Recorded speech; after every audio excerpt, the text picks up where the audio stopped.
Hello, my name is Claire Steffen, and I will be investigating the 2015 U.S. Education Dataset. In my investigation, I hope to cover these three Common Core standards, representing the data with plots, in particular box plots. I use those a lot with this dataset.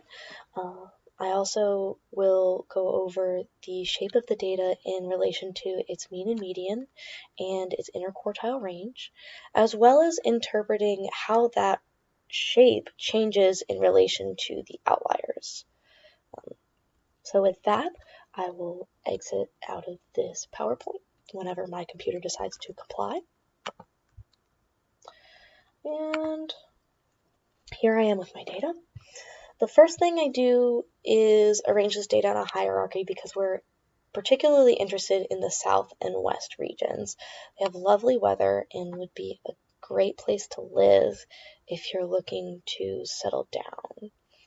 Now, taking this census region and dragging it all the way to the left, I now have an organized data set. As I scroll through, these are actually grouped by each North, Midwest now, each region. And since I'm interested in the South and West regions, I'm actually going to hide the Northeast and the Midwest. And how I'm going to do that is selecting it over here in the left, clicking on this eye, and setting aside the selected cases.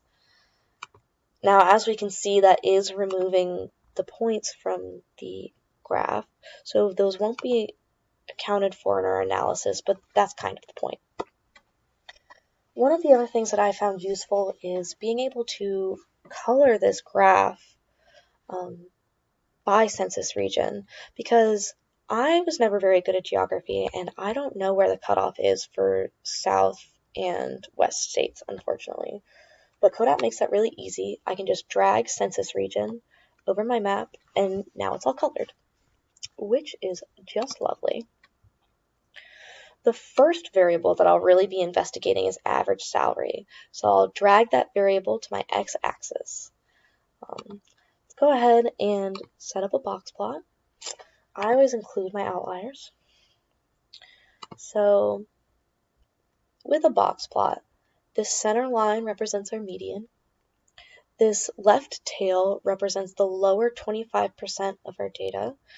The box to the right is like one of the middle 25s, the lower middle 25, the upper middle 25. So these two together represent our inner quartile range, the inner quartile range being the inner 50% of our data.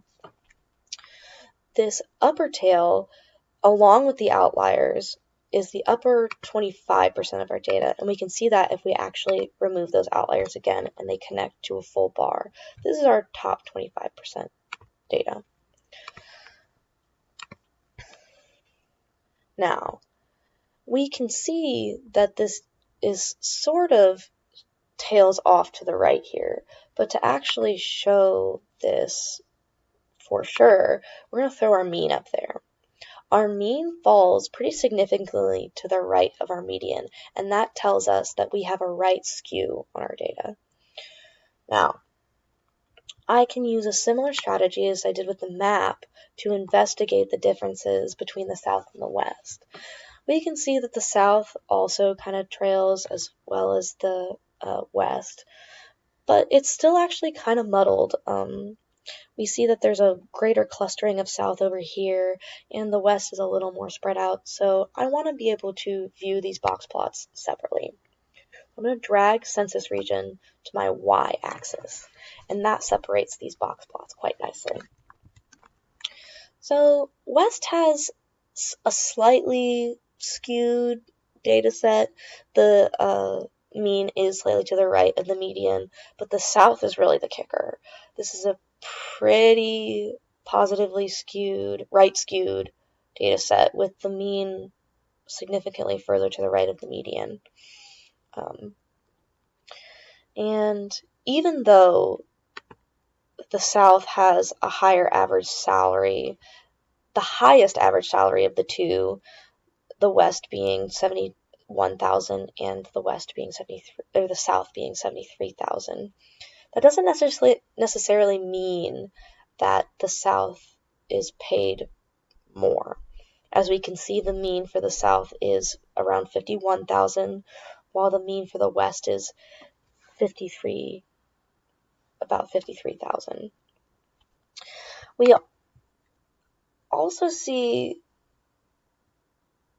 that the South has a lot of outliers, so this probably is what is affecting this mean to be so far away. So let's investigate what would happen if we were to maybe take away these outliers. I'll do that in a similar fashion to how I hid the regions. I'm going to come to this eye. I'm going to click hide selected case. And already that mean has moved closer to our median. So let's keep taking away until we don't have any more outliers. So this is a pretty uniform distribution already, but we might as well take one more away. And there we go. We went to a very right-skewed graph to almost a left skew, with the median at 48 and the mean at 48,000. Well, yeah, if you round, that's about the same. This has become a uniform distribution. So it's kind of crazy that outliers can affect it by that much. And with that, we will move on to our next graph. We are also interested in the student per teacher ratio. So I will do that similarly to how I did here we go. Similarly to how I investigated average salary, I will start with student per one teacher and drag that to my right axis. I'll also throw up that box plot, the outliers, and I'll go ahead and throw the mean since we have a little bit more experience with that.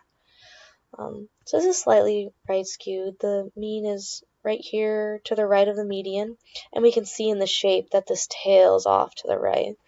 But we also have a lot of outliers. So most of our data is in this cluster right here. This 50% ranging from 15 to 16.6. So altogether, the South and the West have a lot of class sizes here. So to really investigate the difference, let's look at it with the colors. And we can see that all of these upper points belong to the West. And the South is really focused right in this range right here. So let's go ahead and look at them as separate box plots.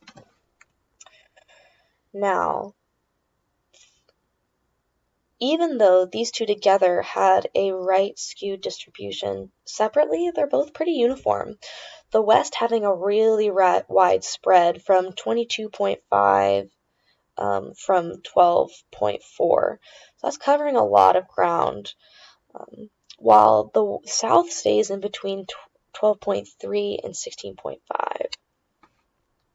With even more with the majority of its data between 14.7 and 15.9. So it has a very focused spread, while the West is pretty spread out. If you go there, you might get a class with 20, you might get a class with 13.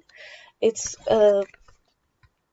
pretty likely either way. But if you go to the South, you're probably going to get somewhere between 15, 13 students.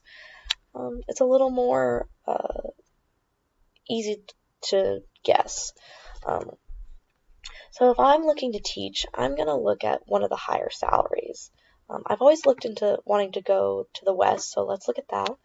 But if I go to the West and the highest average salary of 71,000, it's one of the higher student per teacher ratios. So I'll have a class of 20 plus students.